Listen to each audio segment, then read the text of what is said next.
सुप्रभात। हमारे पहले भाग में हम लोग उत्साह कविता के बारे में जाना। अभी हम लोग सूर्यकांत त्रिपाठी जी निराला द्वारा लिखी गई अट नहीं रही है कविता के बारे में फिर जानेंगे। आइए जानते हैं इस कविता का पाठ प्रवेश प्रस्तुत कर रही हूँ। अट नहीं रही है कविता फागुन की मादकता को प्रकट करता है। मादकता अर्थात नशीलापन। फागुन का महीना अन्य महीनों से अलग है। फागुन का महीना हिंदी कैलेंडर का एक महीना है जो मिड फरवरी अर्थात फरवरी के लास्ट का अंतिम का जो 2 सप्ताह होता है और मार्च का जो पहला 2 सप्ताह होता है उसके समय आता है। इस महीने में वसंत ऋतु भी आती है। बसंत ऋतु में फूल खिलते हैं, तितलियां मंडराती है, हल्की हल्की हवा चलती है, ना अधिक गर्मी रहती है ना अधिक ठंड रहती है, सर्दी लगती है, मौसम अत्यंत सुहावना लगता है। कवि फागुन की सर्वव्यापक सुंदरता को अनेक संदर्भों में देखता है। जब मन प्रसन्न हो तो हर तरफ फागुन का ही सौंदर्य उल्लास दिखाई पड़ता है। कहने का तात्पर्य यह है कि जब कोई व्यक्ति का मन खुश है तो उसे हर कोई खुश दिखाई देता है, हर चीज़ अच्छी लगती है। जब मन उदास है तो हर चीज़ उदास लगती है। उसने फागुन की तरह इस कविता के सुंदर एवं ललित बनाया है। ये कविता जिस तरह फागुन का मौसम अत्यंत सुंदर और ललित है, मनोहर है, उसी तरह इस कविता को भी बहुत सुंदर और ललित बनाया गया है। इसमें सुंदर शब्दों का चयन एवं लय ने कविता की फागुन की ही तरह सुंदरता एवं ललित बना दिया है। इस कविता में अत्यंत सरल भाषा का प्रयोग किया गया है, तत्सम शब्दों का प्रयोग किया गया है। यहाँ पे प्रभावमयी अलंकार से युक्त है। फागुन का मानवीयकरण किया गया है, अर्थात फागुन के सौंदर्य में इतना डूब गए हैं कवि कि उनमें फागुन की आभा रच गई है। मानवीयकरण अलंकार हम लोग पहले भी पढ़े हुए हैं। ऐसी आभा जिसे ना शब्दों से अलग किया जा सकता है ना फागुन से। अपने मन के भाव को बाहरी दुनिया से तालमेल दिखाया गया है। अट नहीं रही है अर्थात समा नहीं रही है। आइए शुरू करते हैं।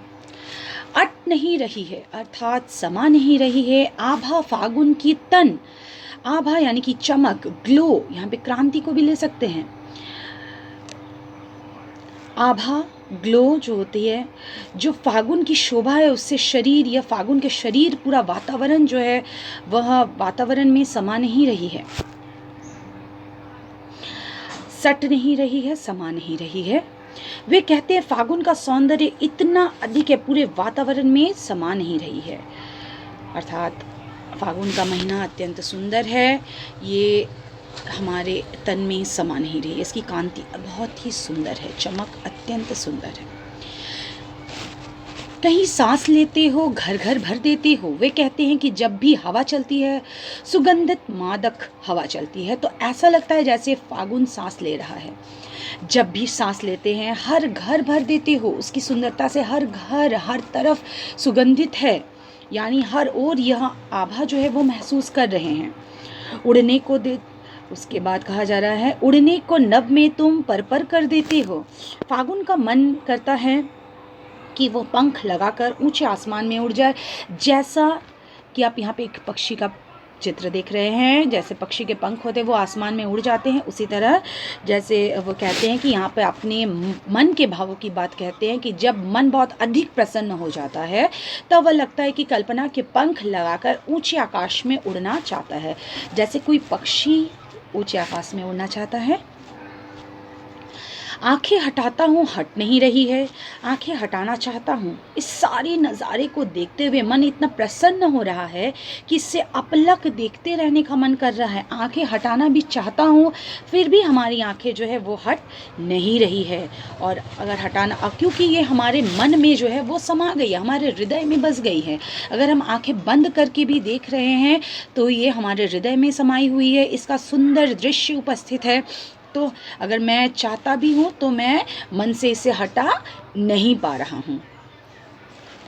इसकी अगली पंक्ति है, पत्तों से लदी डाल। कहा जा रहा है पत्तों से लदी डाल।